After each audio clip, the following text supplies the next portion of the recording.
Merry Christmas, Star Point. We're so glad that you chose to spend part of your Christmas Eve with us today. For those of you who are watching online, we're so thankful that you are with us as well. You know, one of my favorite things about Christmas are the lights. Do you enjoy looking at the lights of Christmas time? Well, my wife, she sent out a group text to our family, and she said the Lillies are going to do 3 things on Wednesday night. We're going to go see some lights, we're going to get lattes, and we're going to La Fiesta. I think my wife likes alliteration. And then we all got a group text back, because my wife's kind of frugal. She said, change of plans. We're going to lights, lattes, and La Cheesecake Factory, because someone had given us a gift card, you know. So then we got to go and, you know, see some of our favorite lights around in the neighborhood, you know, and then we went to Quick Response to see some of their lights. And I'm sure you have gone around to some places, some of your favorite places in the capital region. You know, I don't think it's an accident that lights are associated with this time of year, specifically with Christmas, because, you know, Christmas is the darkest time of the year. In fact, this past Thursday, we celebrated, well, we didn't celebrate, but we marked the darkest day of the year with winter solstice, the day that has the fewest amount of minutes of daylight. And you know, as we come to the end of the year, not only can we be surrounded by physical darkness, but we can recognize the moral darkness that's all around us. I mean, we find ourselves here at the end of the year still fighting old wars. Then we've had this year start off with new wars that we haven't ever experienced before in our lifetime. And as we think about the world around us, then we can also look and reflect in our own world what's happening. And it seems like darkness. Maybe for some of you, you have a loved one who's only weeks or months away from death. Maybe your marriage is just hanging on by a thread and you're not sure how it's going to make it in the new year. Maybe for some of you have some bills that are coming due in January and you're like, how in the world am I going to pay it? Maybe you're facing a funeral or a funeral that you had recently. We had a funeral this week here at church. And who wants to think about that at this time of year? Who wants to think about that kind of darkness that's all around us? And in the midst of this darkness, God has sent a great light. You know, this darkness that we experience in the world around us that can make us discouraged as we open up our news app or we look at things that are happening in our own life is not new to us or new to our generation. In fact, the prophet Isaiah 2,000 years ago records this for us. In Isaiah chapter 9 and verse 2, he says, the people walking in darkness have seen a great light. On those living in the land of deep darkness.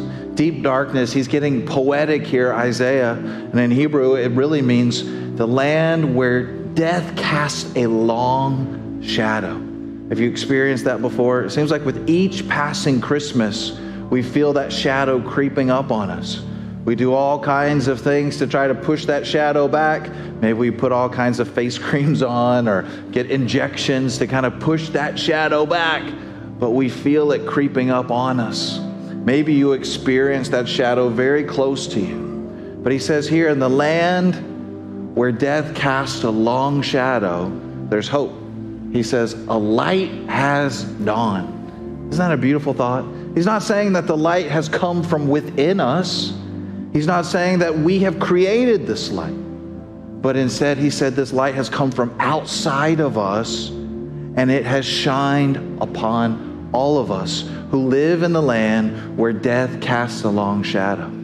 We've tried all different types of ways to get light to come from within us, to come from us. We've looked to science to give us light for our dark days, and it has gotten rid of some darkness, but it's also created new darkness for us. New darkness like nuclear proliferation. It's created new darkness with AI that we see now as beginning to exploit children. We've looked to the government to say, give us light, but now we've only found oppression. We've looked to the markets to say, help raise us all up to the same level, but instead it seems like it's just working for those who are at the top.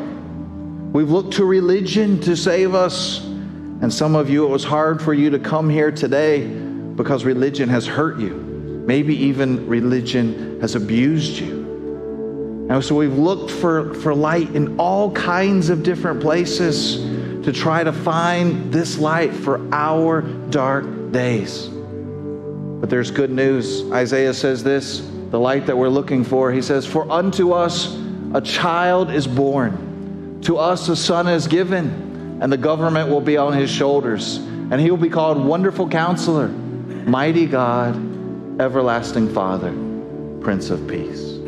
He was saying, in the land where death cast a long shadow, a child has been born. A light has dawned upon us for all of our dark days. And not only is this child a light, but this child sends light to each one of us.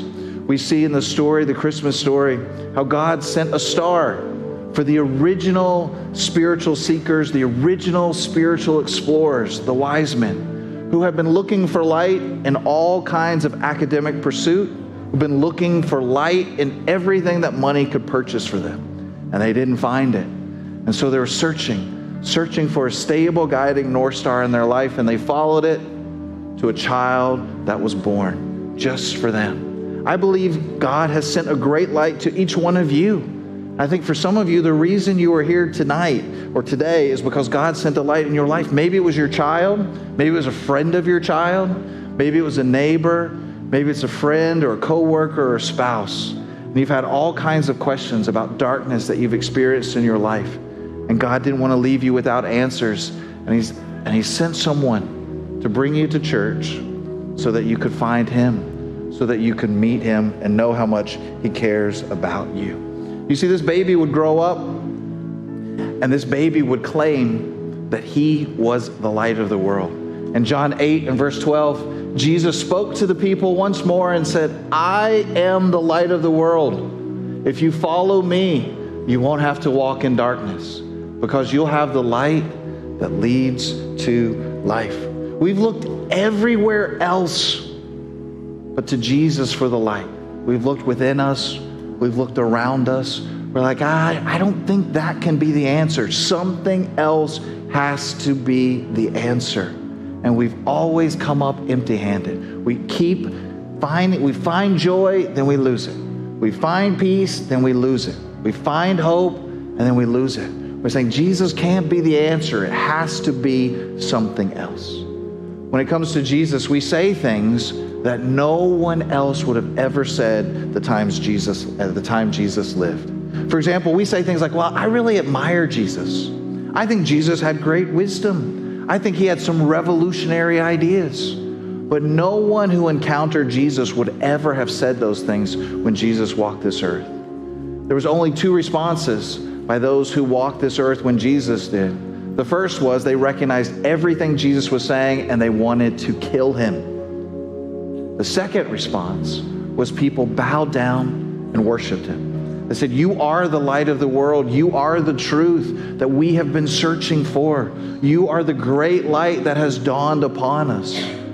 No one would have just admired Jesus. And Jesus requires that kind of response from us.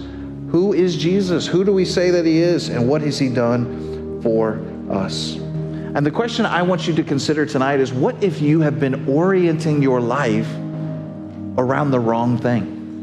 What if you've been orienting yourself around something that could never bring you joy, that can never bring you peace, that can never bring you hope? You see, those things that we look for at Christmas time, joy, peace, and hope, and maybe you have them as decorations in your house. You've got the word joy, you've got the word hope, maybe you've got some other words like merry and bright or all is calm. It's almost kind of like we're trying to talk ourselves into those ideas. To say, yeah, that's what's really happening in my life, even though I don't feel it. Whatever you have been orienting your life around as your source of light, you know whether it works or not by how much joy you have, by how much peace you have, and how much hope you have. The only way to know what your joy is like, your peace or your hope is like, is when you have things that take those away from you or try to take them away from you. If you find that you're worried, that you're anxious, do you find that you feel like it's hopeless, that there's no joy in life? If that's where you find yourself at today, I want to encourage you to think about what you've been orienting yourself around as your source of light. That if it's not working for you, then it's not helpful. Every single one of us will come to a point in our life where what we orient ourselves around to experience joy, peace, and hope will be tested. Jesus is saying that I want to give you that joy, peace, and hope that can never be extinguished, that can never go out. Jesus says this, is recorded in John chapter 1. It says, the one who is the true light, who gives light to everyone, was coming into the world. He came into the very world he created, but the world didn't recognize him. He came to his own people, and even they rejected him. But to all who believed in him and accepted him, he gave the right to become the children of God. It's interesting to me that everything that we look to give us light, the government, science, institutions of higher learning, the market, all shut down this week to celebrate the birth of a child 2,023 years ago. The child who would grow up, never pick up a sword, never command an army, never hold political office, but would say that he was the light of the world, the light for all of our dark days. I think the most important question you can answer in your entire life is this right here. Who is Jesus? Who is he? Is he just a good person? Is he just an interesting person who had some revolutionary ideas, which no one in his day would have thought? Or was he really who he claimed to be? Emmanuel, God with us. Now here's the second question I want you to think about. The second question is, what is your light in the midst of darkness? What is your light in the midst of darkness?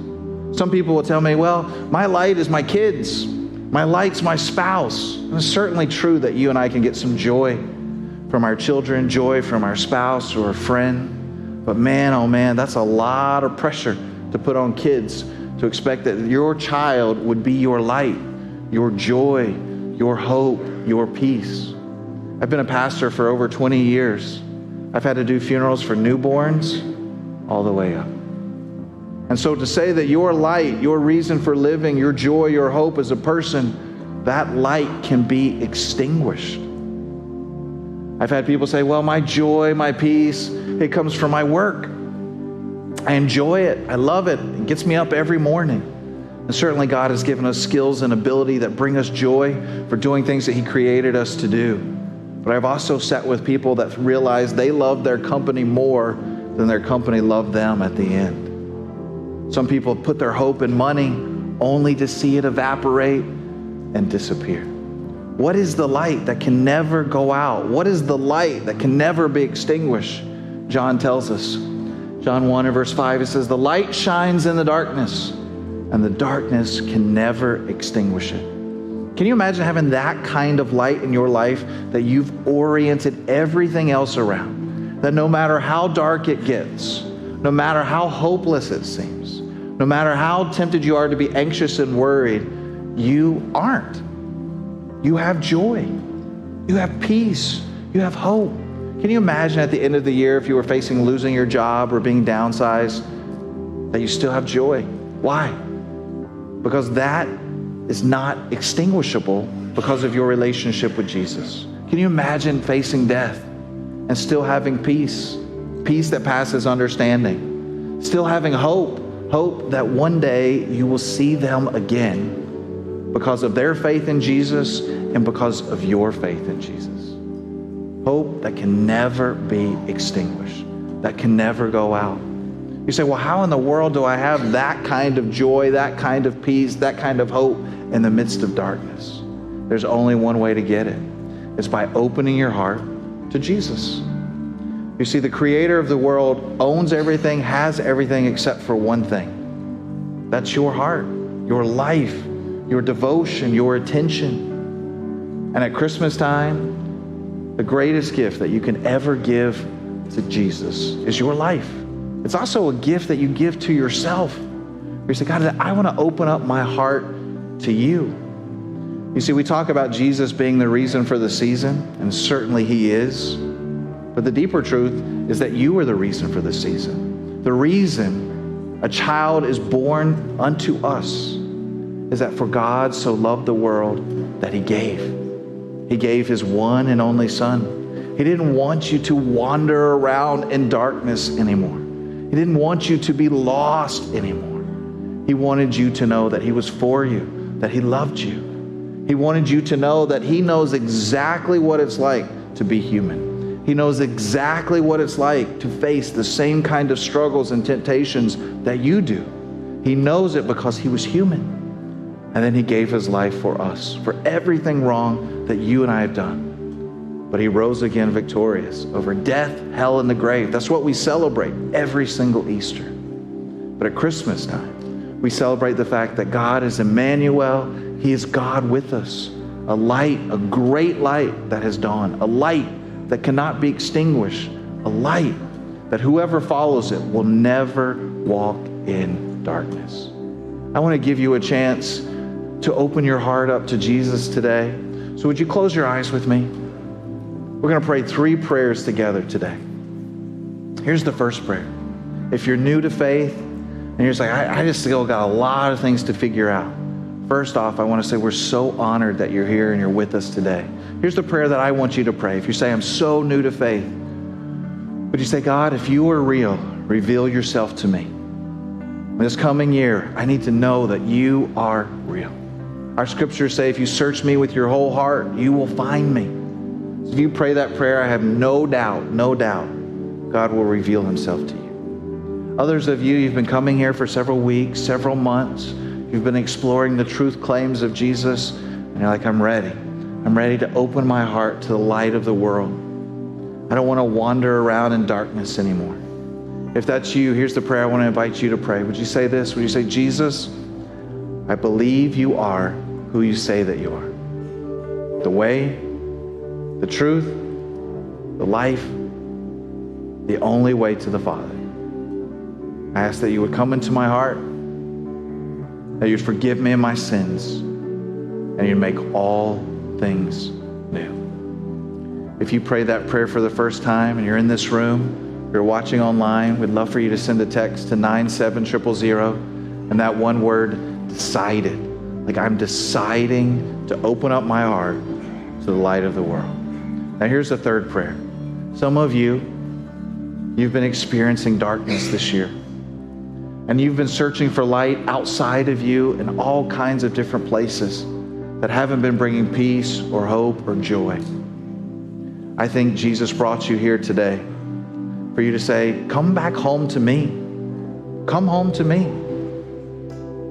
That I am your source of joy and peace and hope.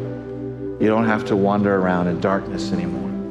Would you say that? Would you say, Jesus, I need to see your bright light in my dark situation. God, restore to me my joy, my hope, and my peace this season. Father, today we thank you for your great love for us. God, we know there's some people in this room who have experienced great darkness this year. And God, may they sense the peace of your Holy Spirit being close to them today. Father, we thank you that no matter what comes to us in the new year, we don't have to lose our joy. We don't have to lose our peace or our hope because you are always with us. God, thank you for that light that has shined upon us. May we follow it all the days of our life. We ask all of these things in Jesus' name.